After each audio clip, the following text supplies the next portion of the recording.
Nowadays it's become, I'm doing ministry.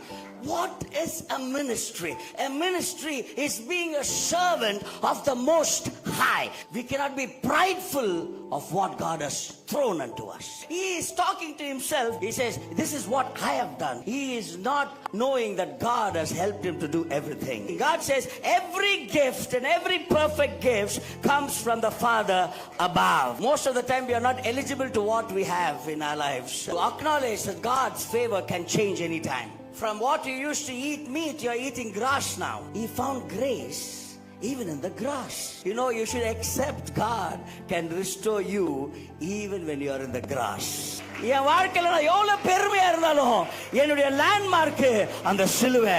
அந்த சிலுவையில பெருமையே இல்லாம தொங்கினவரை பார்த்தனா நான் இறங்கிடுவேன். என் பெருமை எல்லாம் மாறிடும். We are going to see the cross.